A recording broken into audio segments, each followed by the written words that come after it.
Et je poursuis sur le dossier des visas pour les voyageurs mexicains avec la ministre de l'Immigration du Québec, cette fois, Christine Fréchette. Bonsoir, Madame la ministre. Oui, bonsoir, Madame Bégin. Le Canada réoppose donc des visas pour les voyageurs mexicains. C'est une demande du Québec.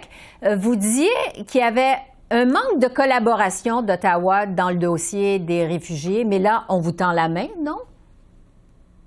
Effectivement, là, on voit une suite à nos demandes. Il faut dire que ça a mis beaucoup de mois avant que le fédéral prenne action, mais voilà qu'on y est aujourd'hui, du moins pour ce qui est de la portion de l'implantation à nouveau de visas pour les voyageurs mexicains.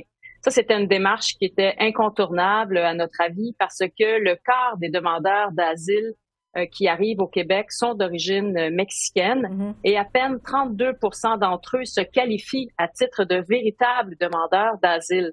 Donc, ça crée une pression importante sur le Québec que l'arrivée d'autant de demandeurs d'asile en provenance du Mexique. Il faut voir que leur nombre a été multiplié par 100, et je dis bien 100, depuis 2013 en comparaison de 2023. On en avait 260 à l'époque et maintenant, en 2023, on en a eu plus de 25 000.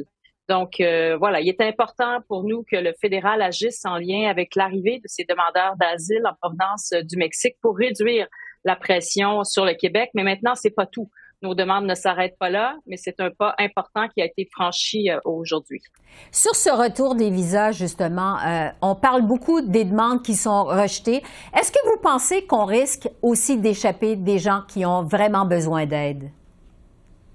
Eh bien, les gens pourront quand même déposer une demande à titre de demandeur d'asile avec la formule actuelle. C'est juste qu'ils devront avoir reçu au préalable un visa s'ils ne s'inscrivent pas dans les catégories qui sont exemptées de visa. Les catégories exemptées, ce sont par exemple des étudiants étrangers, des travailleurs étrangers temporaires.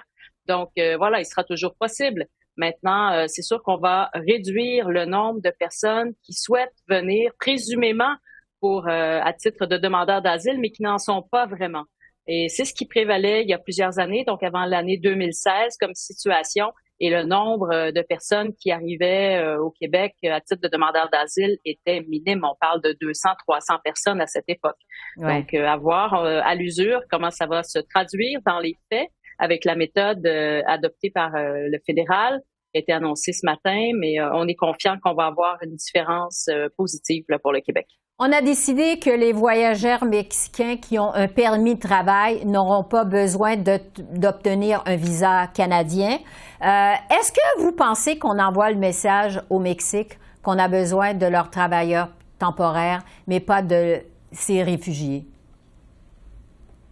En fait, comme je dis, il sera toujours possible pour eux de déposer une demande à titre de demandeur d'asile. Donc, cette porte-là n'est pas fermée. Elle demeure existante. Et par ailleurs, on a déjà plusieurs ententes avec le Mexique, effectivement, en ce qui a trait aux travailleurs étrangers temporaires. Et là, j'entendais ce matin qu'il y a peut-être d'ailleurs une entente avec le fédéral pour cet aspect-là, pour augmenter le nombre de professions qui seraient soumises à l'entente que l'on a avec le Mexique pour ce qui est des travailleurs temporaires. Donc, à voir ce que contiendra cette entente, si entente il y a. Mais il y a effectivement un flux important de gens qui nous proviennent du Mexique et qui viennent travailler au Québec. Et c'est de gré à gré avec le gouvernement mexicain que l'on travaille ces ententes.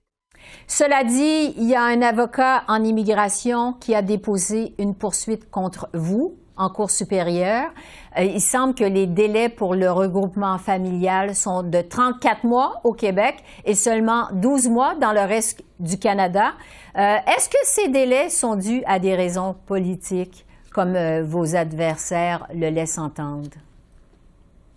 Alors, d'une part, j'aimerais dire qu'on est sensible à la situation des personnes qui sont dans un processus d'attente dans le cadre d'un regroupement familial. C'est sûr que c'est des situations difficiles.